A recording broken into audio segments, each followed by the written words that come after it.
Romanos 10, versículo 15 dice, ¿y cómo predicarán si no son enviados? Tal como está escrito, cuán hermosos son los pies de los que anuncian el evangelio del bien. Romanos 10, versículo 15. Y quiero en este momento compartirles algunas reflexiones sobre el tema de los enviados. Hola, soy Samuel García Sánchez y les dejo un fraternal saludo del Presbiterio de Morelos, de la Iglesia Nacional Presbiteriana de México, del cual tengo el privilegio de ser miembro. Y bueno, muchas gracias por la invitación de compartir la palabra de Dios. Aún recuerdo esa escena. Estoy entregando una silla de ruedas como parte de mi actividad de desarrollo comunitario en alguna zona desértica del norte de África. La silla de ruedas iba bien amarrada al techo del viejo automóvil donde íbamos transportando. Dentro del coche íbamos 7 hombres y este era un coche de 5 personas. El calor afuera era intenso, pero me parece que el calor humano y de discusión dentro del coche estaba a punto de ebullición. Te cuento, de los 7 pasajeros, uno no era islámico, o sea, yo. Los demás todos islámicos vestidos con sus túnicas o yilabas y todos ellos me abrazaban allí en medio de ellos. Yo estaba sentado todo escurrido en medio y el coche avanzaba en medio de la nada y me decían todos estos hombres al unísono, entonces eres cristiano. ¿Por qué no te haces aquí y ahorita islámico? Su voz no sonaba como una invitación, sino como una orden.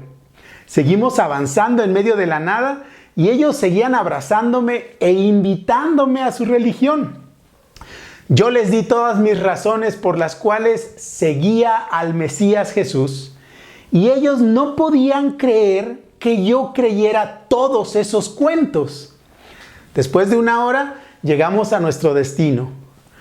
Bajamos la silla y entramos a una casa donde hice entrega oficial de la silla de ruedas a un hombre que estaba postrado por enfermedad en una alfombra.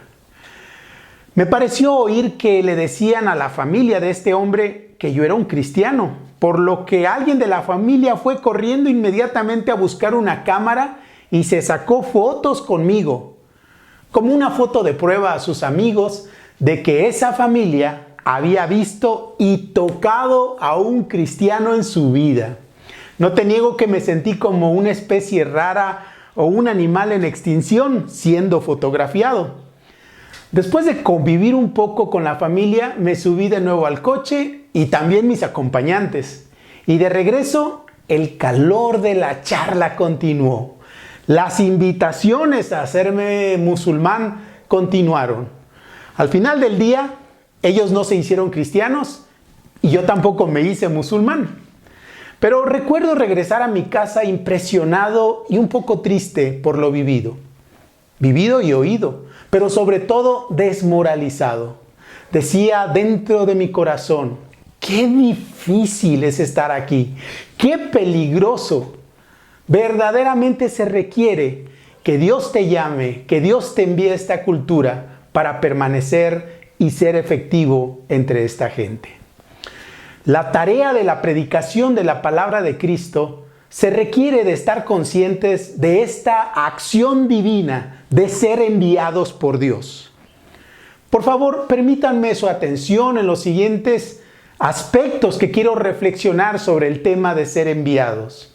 El primer aspecto es la naturaleza de ser enviados o del envío. Y número 2, las formas en que nosotros cumplimos con esta función de ser enviados. Acompáñame, por favor. Entonces, número 1, la naturaleza del envío. Desde el capítulo 9 de Romanos, Pablo el apóstol está abordando un nuevo tema en su carta a los romanos. El tema es Israel como nación y la salvación. Este tema Pablo lo desarrolla desde el 9 hasta el capítulo 11. Y Pablo habla del tema con tristeza, con dolor y deseo profundo de salvación sobre sus hermanos, sus paisanos judíos. Él reflexiona en la dureza del corazón de todos ellos hacia la palabra de Cristo y cómo ellos, según lo leemos en los versículos 3 y 4 del capítulo 10, tienen esta actitud hacia el Evangelio. Escucha, desconocen la justicia de Dios y procuran establecer la suya propia. No se someten a la justicia de Dios porque Cristo es el fin de la ley para dar justicia a todo aquel que en Él cree. Cierro la cita. En otras palabras, el pueblo judío decidió por otro camino para estar en paz con Dios. Otro camino fuera de Jesús, quien es el único camino para tener paz con Dios. El pueblo de Pablo rechazó y rechaza la verdad del Evangelio por sus propias imaginaciones.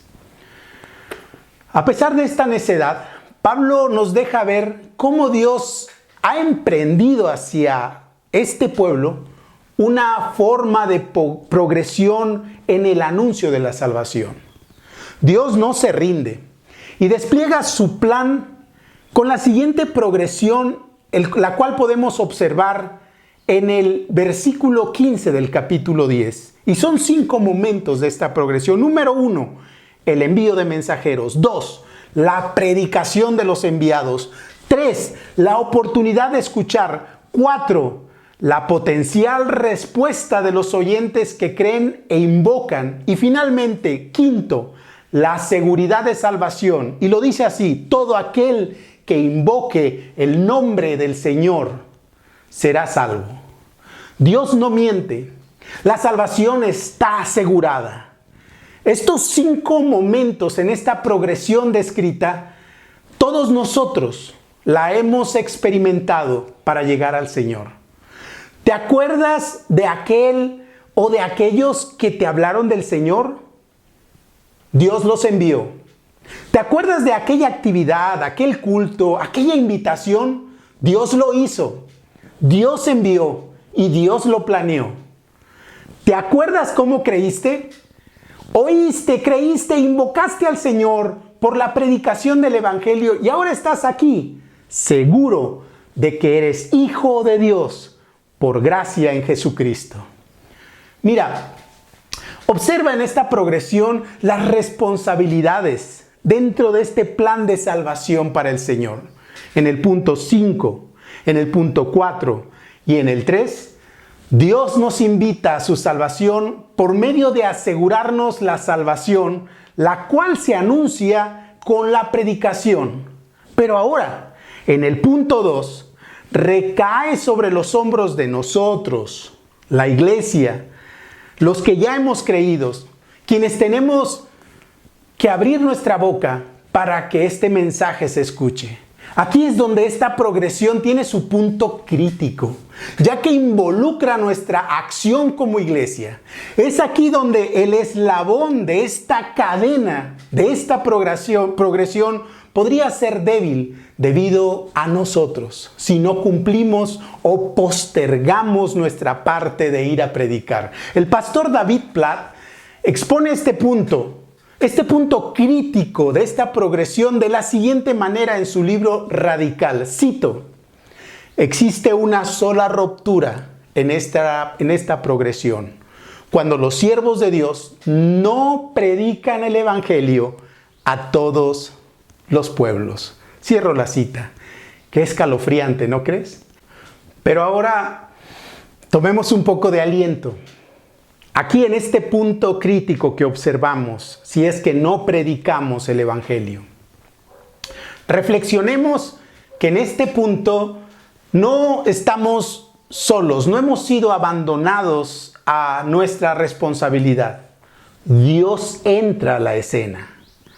Los que tienen que predicar, nosotros, la iglesia, hemos sido enviados. ¿Te fijas? Dios ahora entra en la escena. Sí hay una responsabilidad, pero somos enviados. No es una misión acéfala o de envergadura personal la que nosotros hacemos. Dios nos ordena, nos empodera y nos envía a predicar, a anunciar e invitar a las naciones. Dios va con nosotros, Él nos envía. ¿Qué significa esto?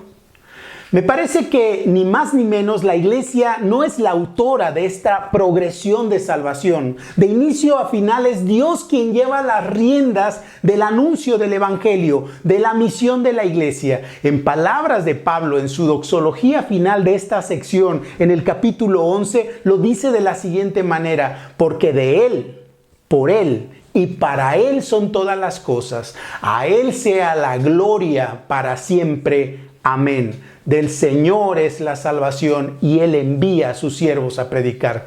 Entendamos primeramente que se dice enviados a los que predican la palabra de Cristo. Es decir, predicar el Evangelio no es una aventura personal o decisión propia.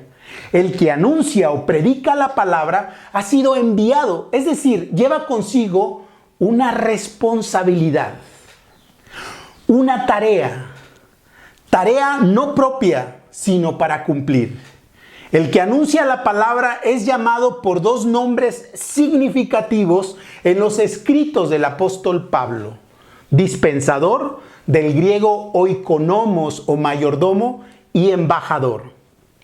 Entiendo que estas dos palabras, o deberíamos de entenderlo, es que nadie puede ser mayordomo ni embajador por sí mismo. Tiene que ser comisionado para ello, por el dueño de aquello que necesita ser vigilado, dirigido o inspeccionado. Así que no es por voluntad propia, sino por la designación de Dios a quien tiene que dar cuentas de su tarea o comisión. La experiencia de los antiguos profetas, quienes asumieron su misión de ser enviados, lo hicieron bajo la convicción de que Dios los había enviado. No fueron por propia cuenta. Por ejemplo, Moisés mantenía siempre delante su misión con esa imagen de la zarza que no se consumía desde donde Dios lo llamó y lo envió a los hijos de Israel. Samuel, el profeta, inaugura su poderoso ministerio con esa suave voz nocturna que le llama y que le envía. Isaías el profeta también inicia su ministerio con esa voz que le invita a la visión, al trabajo, esa visión que él escucha, esa voz que escucha en la visión del templo. Y Amós, por ejemplo, dice en el capítulo 7:15, Jehová me tomó detrás del ganado y díjome el Señor, ve y profetiza a mi pueblo Israel.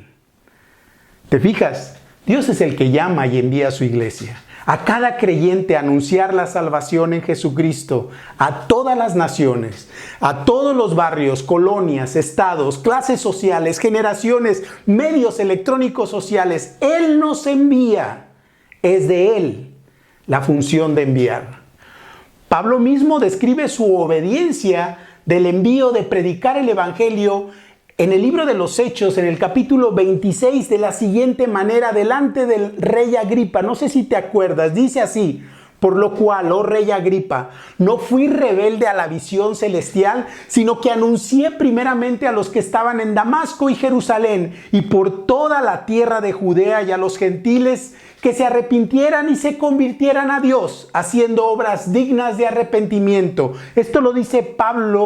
También en el capítulo 1 de Gálatas, Pablo enfáticamente usa la palabra apóstol para describir su tarea de ser enviado, pero también de su autoridad, diciendo que él es un apóstol designado por Dios y no por los hombres. ¿Te fijas la carga de responsabilidad de ser enviado? Y usa la palabra apóstol ahí. Apóstol es otra palabra para mostrarnos la solemnidad del encargo y orden de ser enviado, ya que la misma palabra viene de dos raíces. La primera raíz, que es lejos o fuera, y la segunda es enviar. Lejos, fuera, enviar. Hace unos días reflexionábamos con los creyentes de Tepoztlán, Morelos, en la idea de que la iglesia es apostólica, según lo dice el credo universal niceno, expresado por los creyentes del año 325 después de Cristo. Este credo reza así en la parte de lo que es la iglesia. Creo en la iglesia, que es una, santa, católica y apostólica. ¿Te fijaste? Apostólica. La iglesia es apostólica no solamente cuando en términos de estar fielmente fundamentada en la enseñanza o doctrina enseña. La iglesia es apostólica y así es registrada en el Nuevo Testamento por su acción y naturaleza de misión. Es decir, cuando la iglesia imita la vida de obediencia al salir, al ser enviada, viviendo y actuando su papel de enviada a los que no han oído el evangelio, donde sea que estos se encuentren. Quiero que observes, por favor, lo que veíamos en esta reflexión ahí en Tepoztlán. Veíamos este mapa que te estoy compartiendo aquí. Acerca, por favor, la pantalla. Obsérvalos. Amplíen sus pantallas y miren los lugares donde fueron los apóstoles y donde terminaron sus vidas.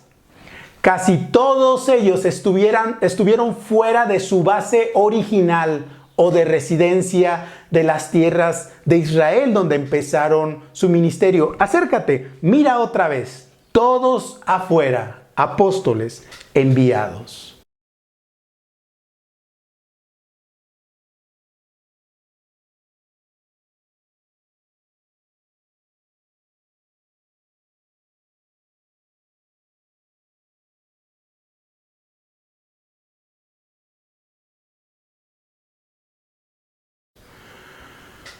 Un aspecto más sobre la idea de ser enviado es que se escucha implícito un elemento de orden o de mandamiento de alguien que nos ha dado una orden y hay que cumplir.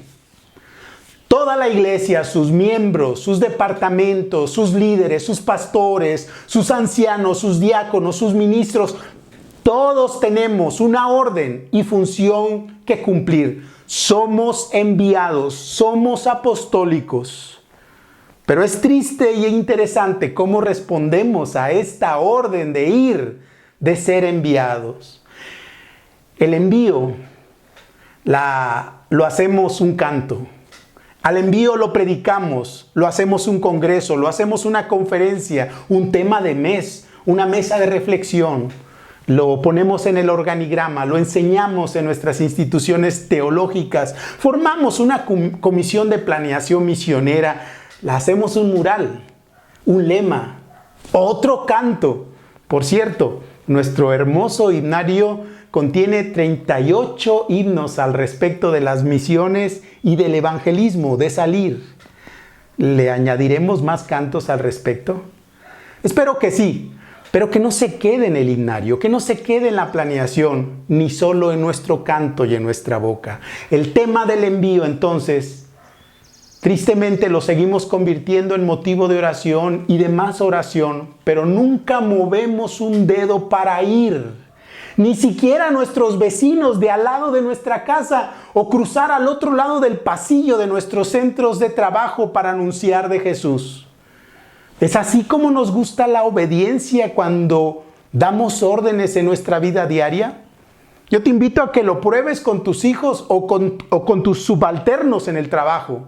Ordénales. Y si tú recibes cantos y reflexiones en vez de obediencia, verás lo que se siente. Qué frustrante, ¿no crees?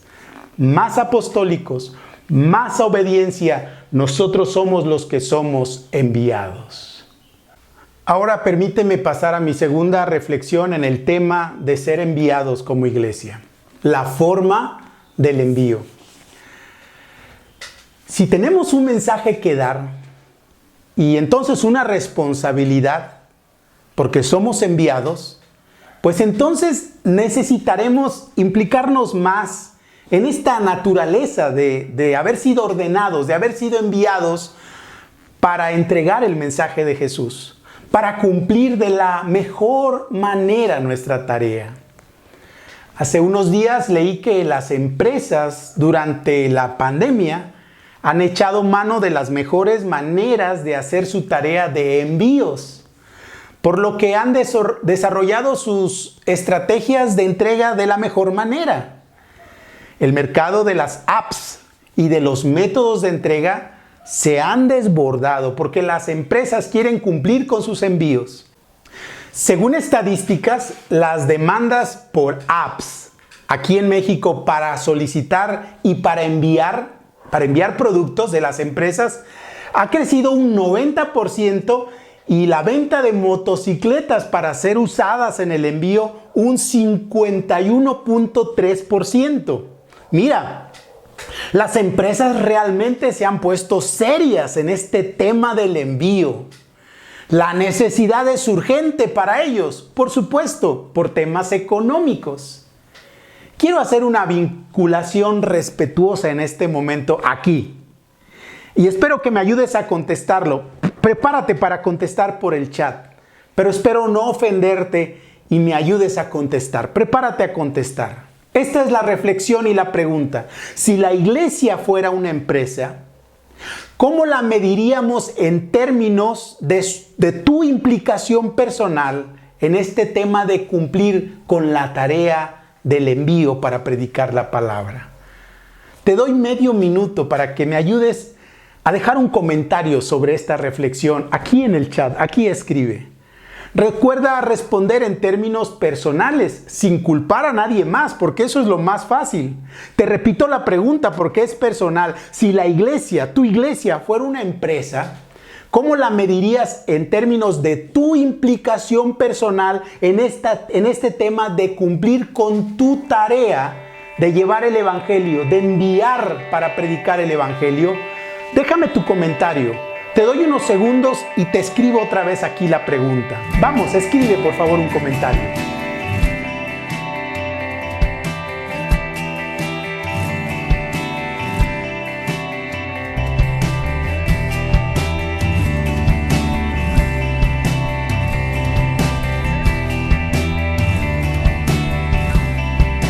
Porque de tal manera amó Dios al mundo,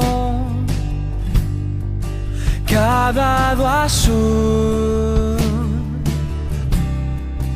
Hijo unigénito, para que todo aquel que en él cree no se pierda, mas tenga vida eterna. Porque no envió Dios a su Hijo al mundo para condenar al mundo, sino para que el mundo sea salvo por él. Porque Muchas gracias por los comentarios. Cuando Pablo está mencionando esta progresión del capítulo 10, te la recuerdo: envío, predicación, oír, creer y ser salvos. Mencionado todo esto en el capítulo 10, en el versículo 15, el tema del envío en el anuncio de la salvación, creo que lo tenemos que entender regresando a ver un poquito la vida y la experiencia propia del apóstol Pablo, ya que él mismo es un ejemplo práctico de cómo él mismo participó activamente en su envío, cómo desarrolló su envío, cómo predicó el evangelio. Es en él, en su experiencia, que podemos aprender mucho. Así que lo que podemos ver que Pablo llamó a la oración y a la colaboración a todas las iglesias del Nuevo Testamento. Esta misma carta es un ejemplo de ello. Al leerlo, por ejemplo, cómo Pablo invita a la iglesia de Roma a implicarse en llevar el mensaje de salvación a España.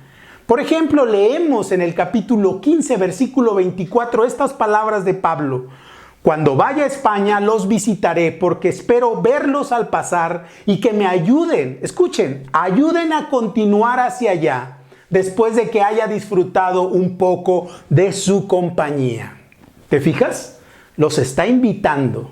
También hay que rastrear esta manera práctica en que él entendía ser enviado cuando él está colaborando con las iglesias para anunciar el evangelio. Y hay que rastrear esta forma de entender su envío en esa historia de la iglesia de Antioquía, la cual está registrada en los capítulos 13 y 14 de Hechos, el cual te dejo de tarea para que lo leas con calma y observes las siguientes consideraciones. Número 1, observa en esa lectura cómo hay varios actores de la iglesia de Antioquía participando en el envío de Pablo y están juntos adorando como iglesia. Dice el versículo 1, maestros y profetas, ahí en el capítulo 13 de Hechos. También observa cómo esos actores son los que imponen sus manos para el despegue misionero, apoyo y comisión misionera. El versículo 3 dice que les impusieron las manos y los enviaron. También observa la relación y comunicación que existió entre iglesia local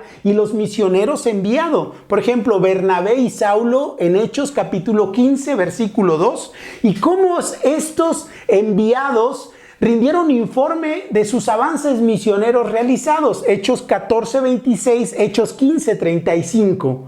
La manera en que se desarrolló la iglesia de Antioquía y desarrolló el envío de misioneros fue de colaboración, de cuerpo, de responsabilidad, de adoración y de mucha astucia, ya que por un lado tomaron responsabilidad, pero también entendieron como iglesia que no podían tomar el protagonismo ni el control de todo lo que implicaría enviar misioneros fuera de su cultura. La iglesia local de Antioquía no podría manejar la obra misionera que tenía por delante, ya que iba más allá de sus fuerzas humanas y posiblemente de sus estructuras de liderazgo locales. Por ello, el relato misionero del libro de los Hechos no se menciona más a Antioquía como la protagonista misionera, sino al mismo Espíritu Santo.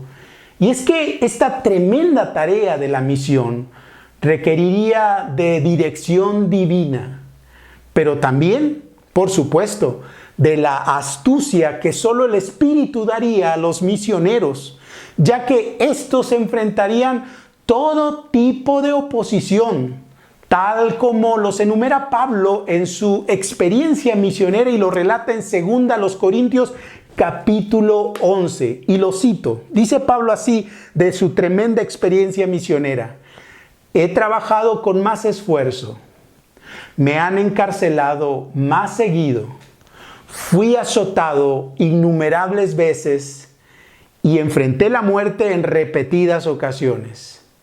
En 5 ocasiones distintas, los líderes judíos me dieron 39 latigazos.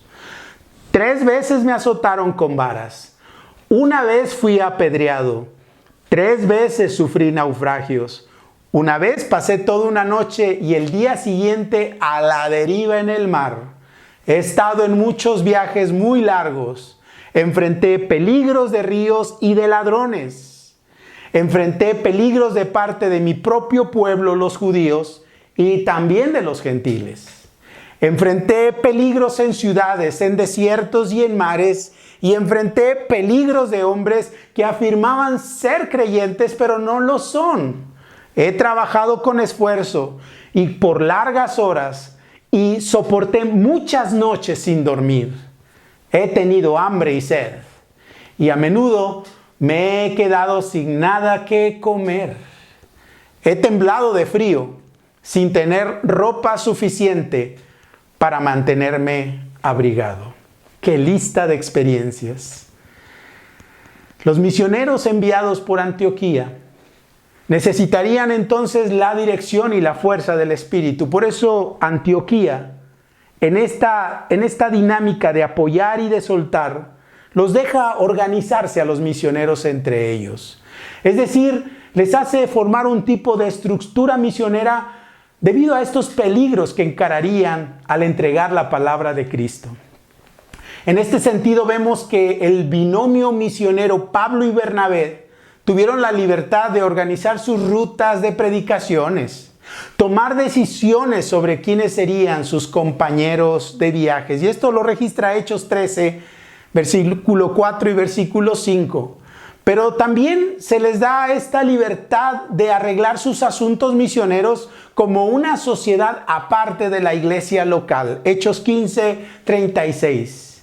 Esta astucia para la misión en su envío fue gobernada totalmente y dirigida por el Espíritu Santo, quien empoderó a la iglesia para ir a todas las naciones, pero también guió a la obra misionera usando todos los medios y canales necesarios para la expansión del Evangelio. ¿Te fijas cómo Pablo entonces entiende esta tarea de ser enviado con creatividad y organización y colaboración con la iglesia? La iglesia evangélica históricamente reconoció los retos de la obra misionera hacia otras culturas y con astucia ha buscado organizarse y buscar ayuda de expertos o gente de experiencia que les presten sus servicios y conexiones en otras culturas para enviar a sus misioneros. Y para ello ha organizado o echado mano de agencias o estructuras misioneras. La idea ha sido entonces cumplir de la mejor manera con nuestro papel de enviar, tal y como te lo compartía de las empresas. Están buscando la mejor manera de hacer sus envíos. Me siento muy expectante de las tremendas posibilidades que tenemos enfrente como Iglesia Nacional Presbiteriana de México al estar en este tipo de eventos misioneros que organizan los ministerios de evangelismo.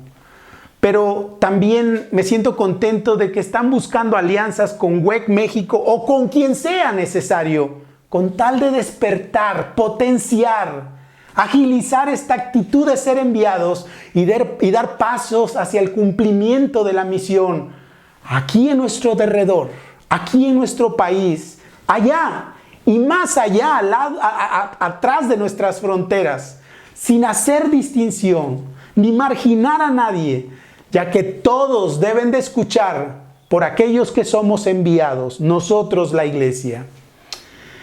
He llegado con mi familia a México hace casi ya 3 años para ahora servir a la iglesia mexicana en el entrenamiento y el envío de sus misioneros a las etnias sin iglesias. Cada día que ha pasado pienso en esos pueblos de las montañas y desiertos del norte de África, entre los cuales viajé y viví y conviví. Pienso en esas personas que sus generaciones nacerán, crecerán, se reproducirán y morirán sin haber escuchado el mensaje del Evangelio, a menos que la iglesia en México entienda que somos enviados y que tenemos que buscar la mejor manera creativa de poner a alguien entre esos pueblos que prediquen el Evangelio para que otros escuchen, puedan creer y puedan gozarse de la salvación en Cristo. Quiera Dios entonces levantarnos, movilizarnos y empujarnos hacia afuera y enviarnos como Iglesia Nacional Presbiteriana. Permíteme orar. Padre, gracias te doy por la oportunidad de meditar en tu palabra. Queremos ser una iglesia apostólica que se siente enviada, porque esa es la realidad. Nadie más tiene esta tarea de anunciar tu palabra más que nosotros. Otros pueden hacer otras cosas por la humanidad, pero tu iglesia, a la que tú has enviado y que has pedido que se organice para enviar, Señor, somos los únicos responsables de llevar el mensaje de Jesucristo. Levanta nuestro liderazgo, levanta nuestros ministerios, despiértanos, Señor. Queremos más que cantarte, queremos obedecer, que somos enviados. ¿Y cómo oirán si nadie les predica? ¿Cómo oirán si no son enviados? Envíanos, Señor, aquí estamos.